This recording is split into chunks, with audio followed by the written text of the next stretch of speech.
This week, I lost out on about $1.2 million worth of real estate. Oof. Good morning, ladies and gentlemen. It is vlog day. Welcome back. It's been a while. It's also pretty damn late in the day. It is 10:47 a.m. Obviously, from the light, you could tell it's not night. However, it's been rather busy, and it's going to get busier. And I'm completely out of track. I don't know what's going on. I'm everywhere but nowhere at the same time. And I decided to vlog today to make things a little bit more complicated on myself. Why not? I think it's been too long. We're here. Let's get it cracking. Let's get it popping. It is Wednesday, September 8th that we are recording this. I don't even have a to-do list together because I got into the office at 10 o'clock and I had to do some paperwork. We had a closing yesterday. The check arrived. I haven't done any of the paperwork to process the check, so I got to get that done right away. So let me take notes. All right, folks, the to-do list is in. Here's what we got going on. We have to do the paperwork for one closing that was yesterday. We have to negotiate an offer that we just got on one of my listings. We do not have to, we put 2 places under contract last couple of days, so I have to schedule inspections, send the contracts to the clients and the attorney, make sure everybody's involved, everyone is copied, the lenders, all that. And then we have a lunch with one of you guys, someone who recognized me while I was out, followed me on Instagram, sent me a DM, I checked their page. Turns out they're pretty popular. They have 2 million followers on TikTok, and I can learn from that. So I'm gonna take him to lunch, pick his brain, learn as much as I can, and then try to give as much value as I can. We have TikTok, social media, so I'm dressed, to the not to the nines, but I'm casually dressed up. And then we have to edit a video. We gotta find a new tour because in the words of Drake, I'm too sexy for this office. I need to be in front of the camera, in front of a nice house, because I got other ideas I need to be taken up on. And then we have a rental we have to follow up on, get a couple of phone calls in, and get some applications reconsidered. We have to check up on another listing, and then we have to look up houses for buyers. That is the day for today. If we can do all 10 things on this list, I'm going to be to the moon. 2 quick things. Just emailed you the contract for so we're all set. They agreed to the 120 with 4,000 credits, so we'll be at net 116. They did the inspection today. No major issues. I think something with closet doors, but I think we'll be okay there. I also sent you a second deal. So all that is sent. I copied Josh, and then his inspection is going to be this Saturday. Only thing is earnest money deadline. We're not going to hit it because they don't hold earnest money, and I'm trying to see if their attorney will do it or the title company, but just so we don't miss it, if you could ask them for an extension or just be like, yo, put something in an email so we're not late. I think that's all I needed to discuss. Other than that, we are in the clear. Congratulations, and let's make some money. Let me tell you something about Illinois and why it's the greatest state to be a real estate agent. Attorneys. I have a licensed professional handling all the paperwork, and I don't even have to pay them. It's insane, isn't it? It's like that's why I can't justify having a transaction coordinator, because if I can just work with one attorney that is good, they are my transaction coordinator, right? They literally coordinate. I do not have to touch the deal at all for the next 45 days until closing. But I'm not that type of agent. I'm more hands-on. I like to be involved. I like to help. So I'm still touching the deal, but I don't have to. So that's the key. So whenever I'm too busy or I'm slipping or I don't have the time, that's when my attorney picks up the slack, and vice versa. If he's too busy to send an email, I get a hold of the agent, I negotiate inspection, and we get it done. So we make a good team. So it's important to find a good attorney that you can trust and that's very, very responsible. That being said, it is 11:10. A few things are off the list already. I sent the counter for my listing. I need to do the paperwork now, and I've sent all the contracts. So it's 11:37 a.m. obviously. I'm looking up houses for buyers, and I just remembered to follow up with 2 of my clients. One, during the inspection, his fireplace was damaged, so the seller gave us $1,000 to repair the fireplace, which I knew was a $200, $300 fixed maximum. And one of my friends is an HVAC technician that does things like this. So what I'm gonna do is I'm gonna send my buddy out there, have it fix it, and then I'm gonna pay him before my client gets a chance. And I think that'll go a long way.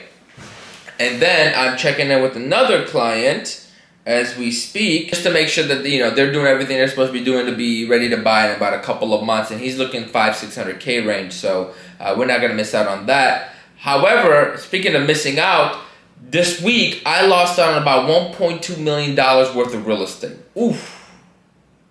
I already know that's going to be the intro. Oh my God. Let me tell you what happened, okay? So the deal I closed last week, one of them at least, was a referral from an agent in Michigan. Shout out to Ida, right? And she had sent me this business, and she had told me a year ago, look, I have a lot of clients moving to Chicago. We should do a video together so I can let them know. I was like, no, I don't want to offend, other agents who are, following me and expect me to send them business and stuff like that. She's like, okay, understood. So as soon as she sent me this business and we closed, she posted it. Somebody literally that day was putting an offer for $680,000, and they were working with the listing agent, and they would have loved to work with me. And the most hilarious part is they watched my YouTube video I made from 3 years ago about different neighborhoods in Chicago. So they already knew me. Oh, so that was upsetting. So that was what I did. What I ended up doing is, because it's not about the deal. I always say, guys, don't focus on the deal. Focus on the relationship. If you lose a deal, you can get that back. You can go find another deal. You cannot go find another relationship. Once it's over, right? So I was like, okay, no worries. I reached out to the guy. I said, look, I know you're working with the listing agents. No problem with me. I'm just here to guide you behind the scenes. Make sure that no one's taking advantage of you, and they're looking out for your best interest. So with that said, I saved him an extra $15,000. I made some extra recommendation. He's working with my inspector, my attorney, just not me. But that's just because he has integrity, and he told the agent that he's going to be working with them on that specific deal, right? And I kind of respect that. So I'm establishing that relationship. So future deals, that's mine, right? And then a couple days later, she's like, I have another client that just put an offer in for $600K last week. I'm like, no! So moral of the story is, get to as many marketplaces as possible. You never know who's moving from where and who can help you out, because that's at least $20,000 worth of commission that we lost. But that being said, we don't worry about the losses. We worry about the wins. You know what I mean? So let's go look up houses for buys real quick, and then run out the door to get to our lunch at 12 o'clock. Okay, perfect. Yeah, as long as they're aware, that's no problem. I do it with my clients all the time. So I appreciate the heads up. And then when you sent the offer through, if you don't mind texting me, like, hey, I sent the counter, and that way I can check my email, okay? Excellent. Take care, Victor. Now that's how you conduct business, ladies and gentlemen. Agent just called me on one of my deals. I think we're going to put a deal together at a rather juicy price. So what this market has taught me is it's the second week that things get really busy. It's like everybody's holding out the first week because they don't expect the house to sit on the market.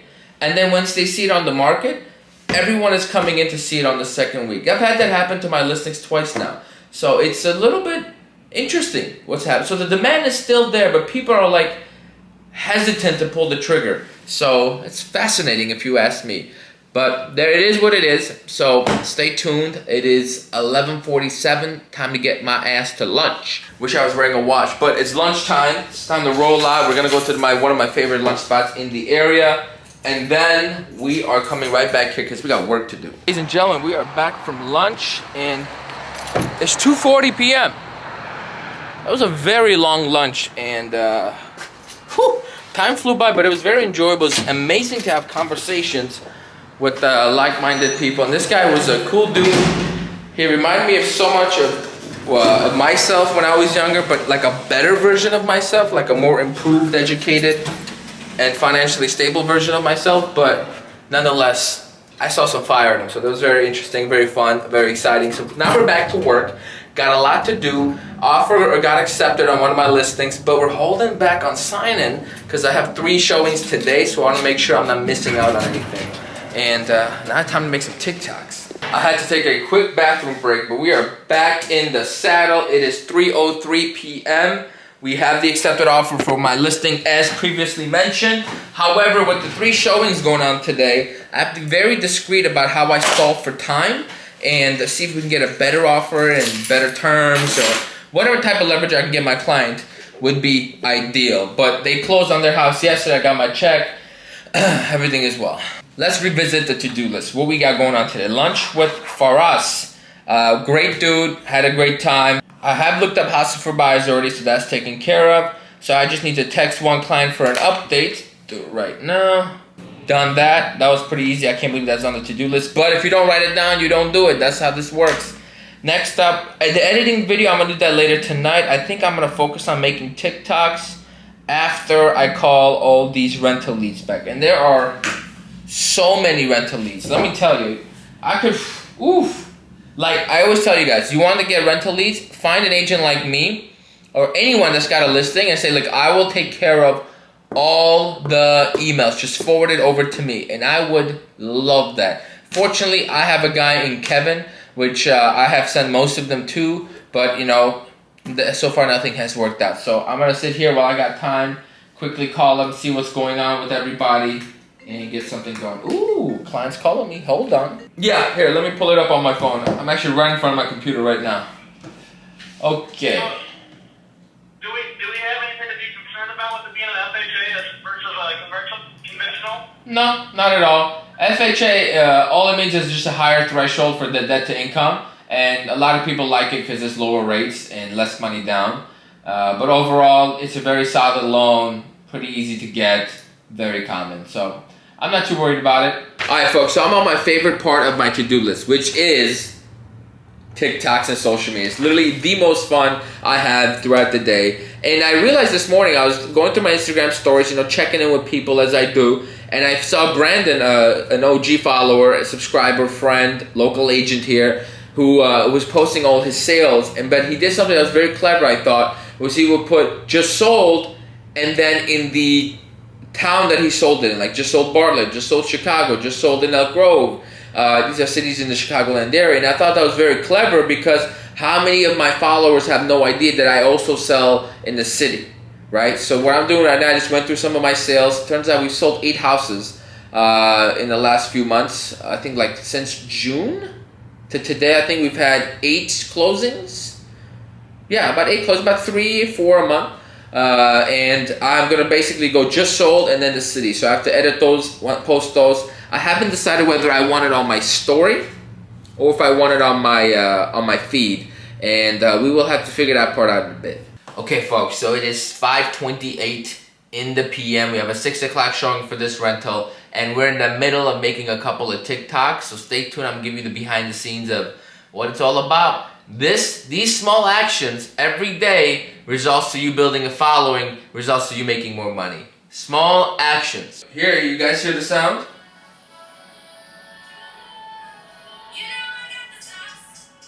You know I'm saucy. Okay, I'm not gonna sing. So the concept is I'm gonna have a conversation mode, right? So the first angle is gonna be me talking to the camera like I'm talking to a real estate agent, okay? I would be like, look, I really need to sell my house, but I need to get a certain amount for it, right? That's what the caption's gonna say.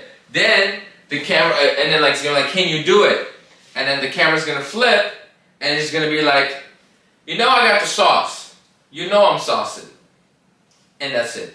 Hey man, I really need to sell my house quickly. Oh, so I have a lot less time than I thought. Can you help me invest in real estate, please? Let's see if that works.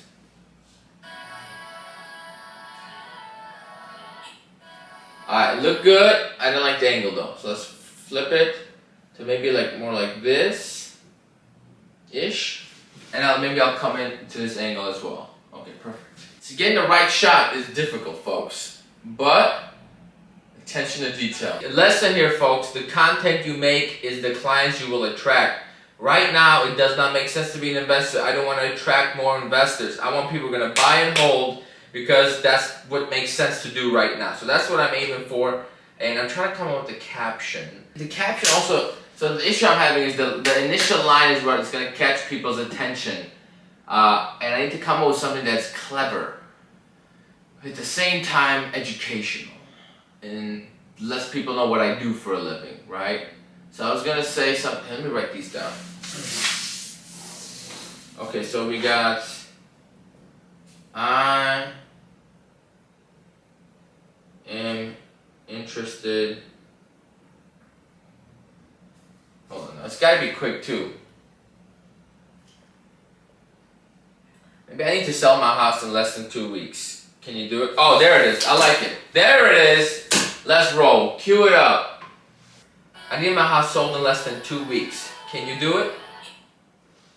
Nailed it. Let's go. Alright, it is 5:45 something, and it's time to get out of here and go to the showing, and then afterwards I have to drop off a check for one of my clients that we just closed on yesterday, so I have to drop off some type of earnest money refund. So I'll be able to see the house again and probably grab dinner. Showing is done. It is 6:20. I think they're gonna take it, so it's a smooth $1,700 check. Very easy to make. Rentals will get you there. Rental listings, actually. But it's a lot of work. That being said, the day is pretty much over. Just gonna go meet a client. Nothing else to see here. Thanks for everybody for watching. Please like, comment, subscribe, and I'll see you on the next one.